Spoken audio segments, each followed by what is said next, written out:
Hello and welcome to the special edition of the Coach Me Vancouver podcast. I'm your host, Nadine Stille. Do you feel as if you are never good enough, no matter how many milestones you've achieved?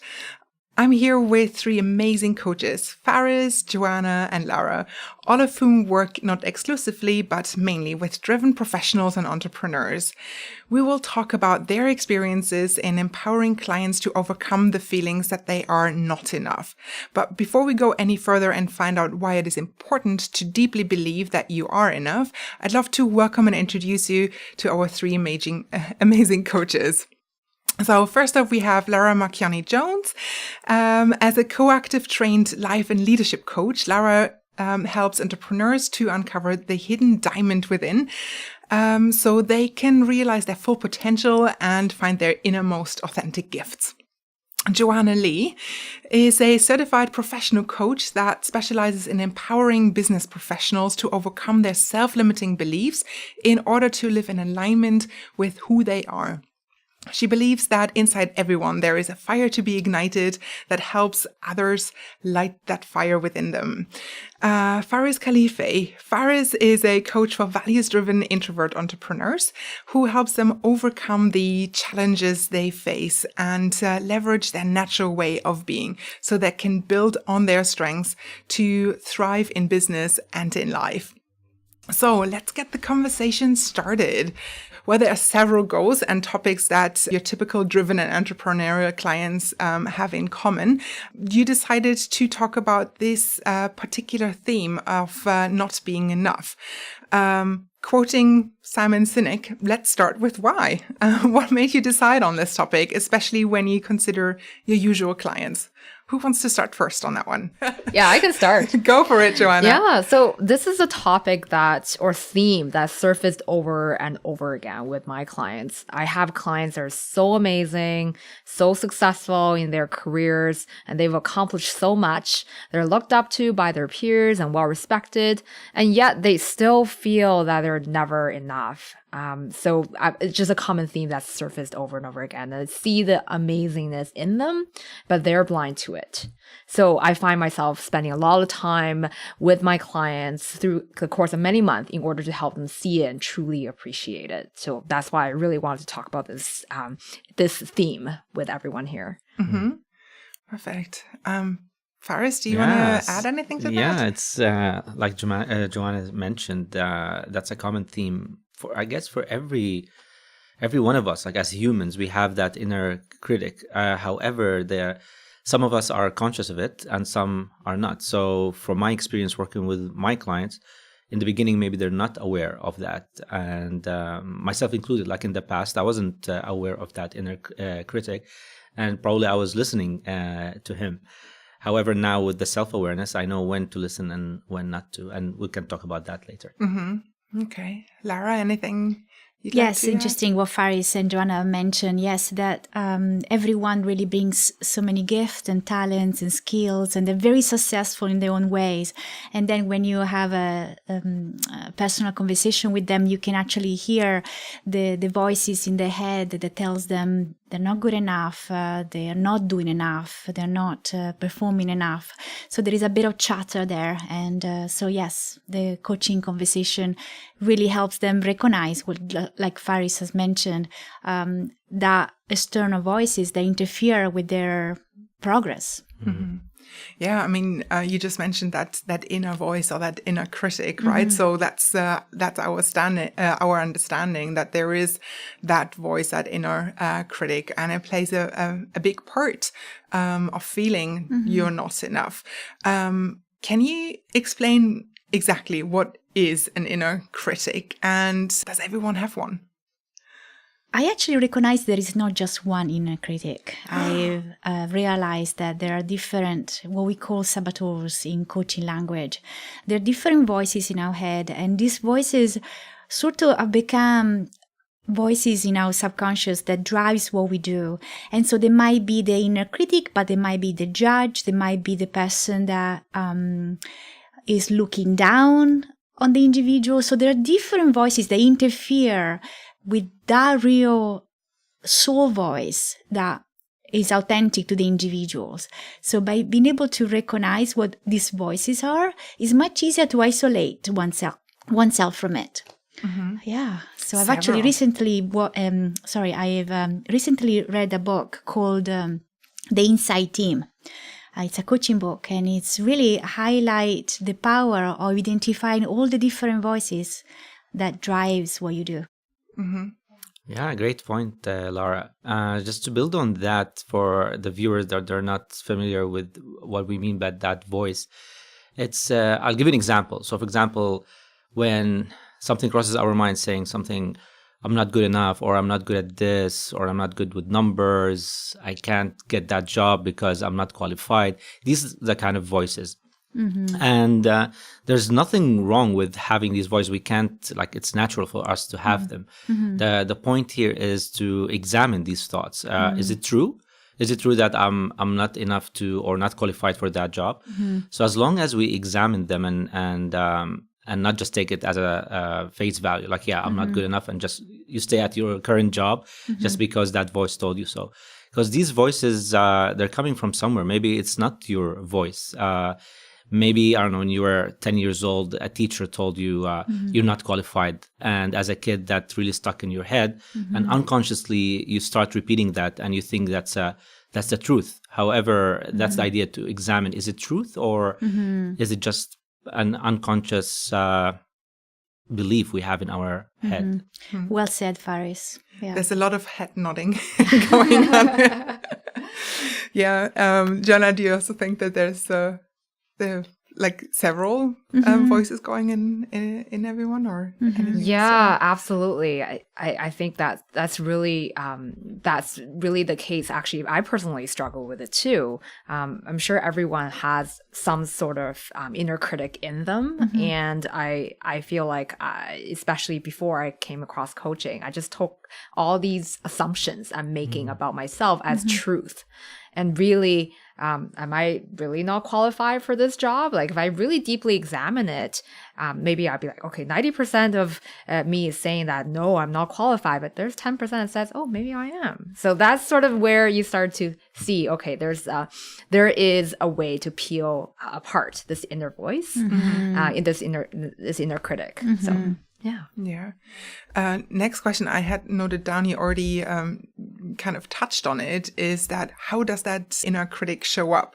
What does it sound like, feel like? Is there something that you can, when it takes over your body, is there something that, people can look out for? To recognize that, to get that awareness in the first place that you all talked about? Yeah, when I feel my inner critic creeping in, it's a feeling of, it makes me feel bad about myself. It's like that feeling of I'm undeserving, I'm not worthy. It's that feeling. And it makes my body just feel like, kind of like, slouched almost. So it's a physical reaction to me. So that's how I recognize this inner critic is creeping in. And I often find that it's the same thing with a lot of my clients as well. When I ask them to get in touch with this inner critic, what does it, and ask them to visualize, what does this inner critic look like if it had a face? What does it, what would it wear? What's the color? What's the sound? And really put that into context. And that is how you shine a light on the inner critic. And once you shine a light on the inner critic, it's no longer that scary. Yeah, I liked what you said about trying to imagine how that inner critic is, because when you separate yourself from that inner critic, it becomes much easier to identify, because it's not you. So then the language even changes. Instead of say I, you could say my inner critic, or the inner critic. So it's not you, because there's a separation between the reality, you, and that inner critic. And going back to your point, Nadine, on the emotions, Joanna, that's great that you can identify it with a feeling or an emotion. And so I think that requires training and practice. It's like a muscle. Once you start getting in touch with yourself and have that self-awareness, then it can show up in different ways for different people.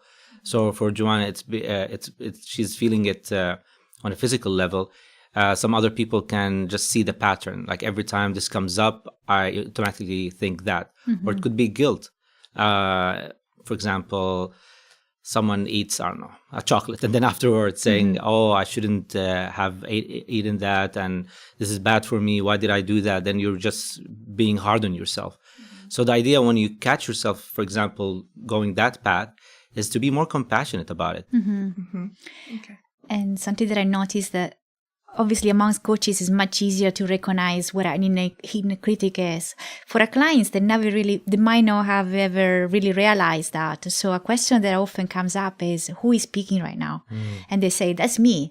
It's like, but if you really think for a second, if you close your eyes and you listen to it, and if you tap into perhaps something like your true voice, like meaning, so what I'm trying to say is that, yeah, there is the inner critic, and there is the authentic of us, like what we call the source of us. And so if you, for a second, tap into what is it that is meaningful to you, and all of a sudden, that inner voice that is authentic to us comes back. And then you can sort of differentiate, okay, so maybe I remember it was my dad say that I wasn't good enough. And I kept on hearing that. And I continue to live my life thinking that that's the truth. But in reality, I've demonstrated in my life that I am good enough.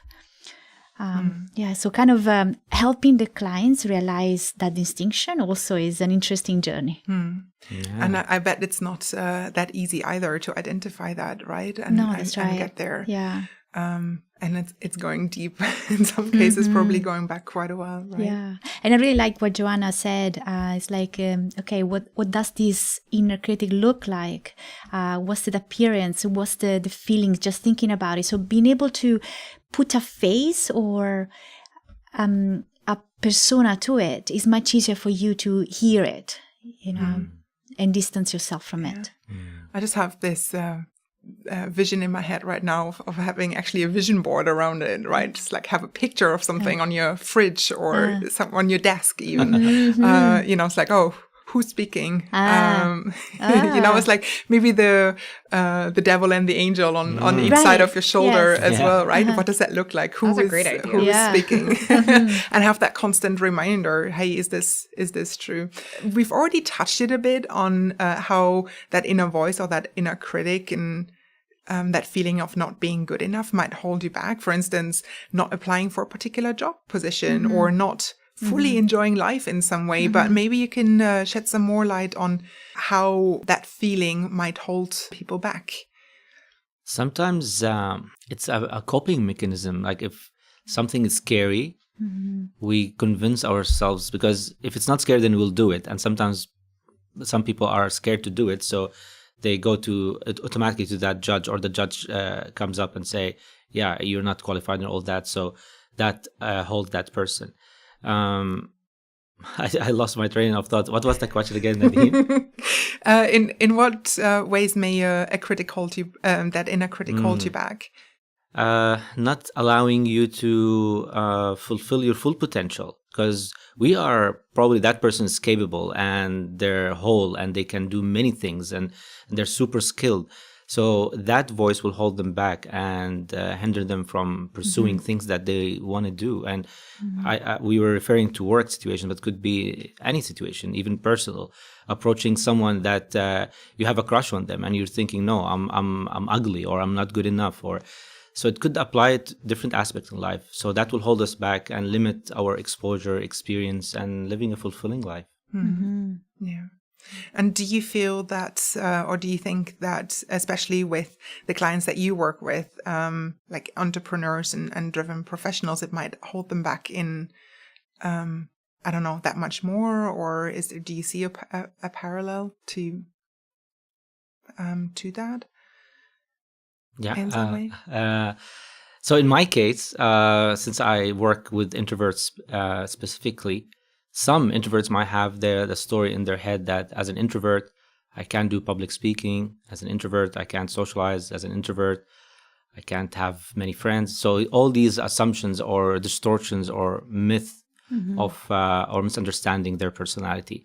So from my perspective, that's a common thing I hear from my clients, introvert entrepreneurs. And it's nearly maybe even a bit like, I don't know if it's you're obviously the expert in that area, but is it like a safety mechanism too, in a ways you can hide behind that label, or that's, you're in that, you put yourself in that box and then that's safe and you're staying there? Is that something? Exactly. Does that resonate? Yeah, and Lara mentioned that earlier about the saboteurs. One of them is the victim, falling into that, blaming things like I can do this because I'm like that, and that's safety, like you said, Nadine. Mm-hmm. Yeah, I love to build on that point. I see a lot in my clients as well, saying things like, oh, I'm not capable enough, so why bother? Why am I going to try this? Because I might fail anyways. So that starts to become an excuse for themselves. And so they really limit their fullest potential. Like they limit themselves that way. Yeah. And then getting stuck in that position, right? Because they're not moving past it. Yeah. Okay. Well, let's move on to solutions. What are some ways to overcome this belief of not being enough and really playing it safe, playing it small, not moving, I would say even like outside your comfort zone, right? What are ways to overcome that? Lara, do you want to go first? Yes. So what I noticed with my client is that they really believe in that voice and they get really stuck, and their body language really tells me that they are in that space of lack of self-confidence somehow. And so what I noticed is that changing perspective might shift things around. So how do we do that? Physically, I really ask them to move somewhere else. And I physically ask them to straighten their shoulder and just relax, and maybe even imagine a situation where they were successful. They had incredible pride for what they did, and people around them were praising for what they were doing. All of a sudden, you can see that they had this other captain or voice around them that highlight the whole way of behaving, and so they're just different. So then I asked them to reflect back on their initial issues and their initial doubt. And all of a sudden, it's like, oh, actually, that was just a perspective. That was just a belief. But actually, they could see that there were instances where they were successful and they did really well. So shifting physically and mentally perspective might really help them to recognize the potential. It's a bit like role playing that came. Yes. I was like, what would it be like if you were successful, right? Yes. And then you actually play that out and, oh, yes. Even that, go yes. into that role. I really like what you said, Nadine. So it's really just you want to go back to the past, something that they did well, or imagine taking them back into the future. It's like, okay, imagine March 2nd, 2025, and you are successful and your business has grown to 5 different cities and everybody is really eager to get your products. Where are you? What's happening? And so they all of a sudden start visioning what the potential may be there, and all of a sudden the initial voice is actually become really, really quiet. Okay. Wow. Joanna, Great point, Faris, Lara. I love it. Joanna. Yeah, I love that point. And that's something I also use my clients a lot, changing their geography and body positions so that they can tap into the energy of that authentic self. What I call is an inner leader. So there's an inner critic. There's also an inner leader. So that inner leader is your true self, the person that tells you, you are good enough, you can do this, and you are capable of greatness, all of that good things. So getting themselves tap into that energy by standing the way that your inner leader will stand. Look the way that your inner leader will look, and walk around the room as if you are that person, and slowly get themselves into that position and kind of go from there, and then ask them to think about what's possible now that you are in this position. And that's one way I would work with my clients to overcome this belief of not being good enough. Something else I also try is to just ask them to realize, or ask them questions that help them to realize how their current belief of not being good enough is holding them back. And that's something that they could think about, journal, reflect, and eventually they will understand, hey, this is not serving me. This is not getting me to where I want to go.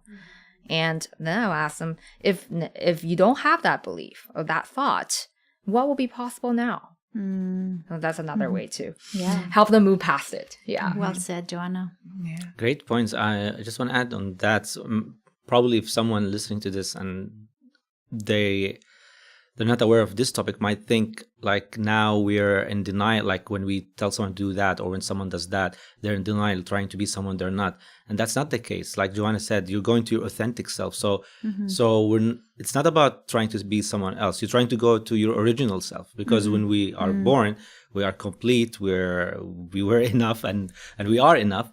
However, with time and as growing up, with the interaction with maybe school, teachers, parents, culture, etc. So all these things are thrown at us in a negative way sometimes and affects us. So what you're trying to do is uncover who you really are. So it's not about you trying to be someone you're not. You're just going back to the original you, which is authentic self, or the inner leader that is you and is capable. And probably because the other way of thinking, the inner critic, probably distorted. So probably it's not true. So let's say it's true for argument's sake that, all right, you're not qualified for that job. All right, so what would be a positive solution, not positive, or helpful solution is to go maybe take a course and get qualified and then apply for the job. The idea here is not to deny it or avoid or be in denial. So there's an issue. How can I tackle it effectively? Either it's distorted, it's not true, so you just let that go. Or if it's true, then how can you improve on it to make it better for you? I think that brings up another great point about there's almost a choice. So when we are helping our clients become aware of, okay, you got an inner leader, you got an inner critic, you got some other roles in your mind, like different, like victim, whatever that may be, you choose which one you want to listen to for this option or decision, whatever you're trying to do next. So this kind of help them too, to empower them. You're at choice here. Yeah, Exactly. it puts the power back on you, right? You're in the driver's seat, and especially if you have the victim role play out pretty quickly, you can get out of that right away and or much faster. Then, so say someone's been coached by you and they have identified it, and even through this podcast they found out, okay, yeah, these are the voices that are speaking, this is what I need to do, and they have this initial aha moment. How do you keep that up? It's like, because it needs training. I think it was you, Faris, who said earlier you need to work it like a muscle, and make sure that you don't fall back into it too much. I think there's always ways where you can, where the voices come back up depending on the situation. But how do you get yourself out of that constantly and keep up the feeling of being enough and checking in with yourself? Great question. And I love to hear from her and Joanna, because there's many tools. I'll share mine. Meditation is a great start, or it's not just a good start, it's great in general. Continuously meditating, because you're calming your mind, you're observing your thoughts, and through that you're gaining more self-awareness. So meditation is a great platform, tool. And the second is understand who we are. So do like exercises to identify what are your values, what do you value in life, what is your personality type, what are your key strengths, what's your why. All these kind of questions uncover who you really are. And once you sure of yourself and you know who you are and why you're doing what you're doing, you know your values, that will anchor you. And in these situations, you can refer back to those and refer back to your own values. Okay. Something that I found helpful with my client, when they realize that inner critic that is present, I sort of ask them so what would remind you that at that particular moment when you're doing something, the inner critic is speaking? So I remember I had one client and her supervisor was criticizing her for her work all the time. So she has this idea that she wasn't good enough. She needed to be aware whether the voice that was speaking in her mind was hers or her supervisor's head. So things as simple as that. It could be very different for each client. I love both of the points that Faris and Lara you've been making. Like knowing yourself, knowing who you are will really help you reaffirm, hey, this is who I am. So you start to filter out a lot of the noises that will feed the inner critic. So that's great. And also having them to have a constant physical reminder that will help them remind themselves of their inner leader, who they truly are. One other thing I actually use with my clients is I ask them to really identify the moment that the inner critic creeps in. For example, in the upcoming week, really pay attention to when the inner critic creeps in. And at that point, what would you do? And what would you say to the inner critic to bring out your inner leader? Something like that. So things that often works really well for myself is I tap into the geography. So I would stand up and stand in the way of my inner leader. So my inner leader is Batman. So I actually stand in that way, like that stance, power stance, and feel like I am Batman and I am fearless. And really feel that energy before a presentation. That's something I'm really scared about. And I'll be like, okay, so I am Batman. So what am I afraid of? That really helps me to keep up with the inner critic and telling them, okay, so, well, thank you, but now it's my show. That's awesome. I really like, Joanna, how you shed light on focusing your attention on the inner leader. Kind of remind yourself that that's also there. Yeah, keeps coming back to that. And so I'm interested, who's your inner critic? Is it also a comic book figure? Joanna, do you want to share? I don't have actually, a figure for it, but I know the feeling. So it for me, it's more like a physical reaction. I could feel, I could hear the voices like telling me what I'm not good at, or and I feel my body just slouch. So that tells me, okay, so inner critic is here. And that's when I know, okay, now I need to bring out my inner leader. Batman, come out now. Exactly. And to build on that, the what's beneficial in these situations to be compassionate. So not also to get upset at the inner critic. So Yeah, just that's so listen important. to it, say, all right, I got you, I hear you. Yeah. I really like what you said, Faris. In fact, coming back to compassion is really realizing what's the inner critic's purpose. Really asking that question to the clients as well. That makes them aware. Perhaps they're there to protect you or make sure that you don't do silly things. And so recognizing their role and thanking them for that, and maybe asking them, okay, now I really want to tap into my inner leader right now, and I don't need to listen to that. So That's a great point, Lara, because there's a purpose for it to be there. Yes. Probably some people might ask, though, why is it there if it's not? There's a purpose, and probably in the past, because we had different issues. So as back in the day, probably we needed that critic to keep us safe. So if we're going inside a jungle and to hesitate to do that because we might be eaten by animals, or so there was a reason for that. But these days, because we're secure maybe we're fortunate in a situation where we're secure, so that inner critic still plays a role, but maybe not as important at that's the moment. right. Yeah, that's great. I really like that. And I have asked my clients to do exercises. Be like, some of my clients are not willing to let go of the inner critic. So I ask them, okay, so now you reflect on how is this inner critic serving you?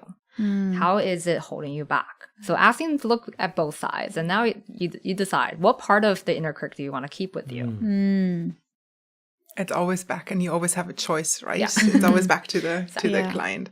Great. So there's a lot of ways that you can obviously help your clients going into, get the self-awareness, get to know about yourself, your values, your passions, your strengths, your own beliefs and truths. So people can reach out to you if they want to book a free initial coaching session with you. With either of you, just go to coachmevancouver.com/book. And I think that's it for now. Thank you so much for joining us today, and stay curious. Bye, everyone. Thank you, Nadine. Bye. Thank Thank you. you. Bye-bye. Thank you, Joanna. Faris. Bye. Bye-bye. Thank you. Bye, everyone. Bye.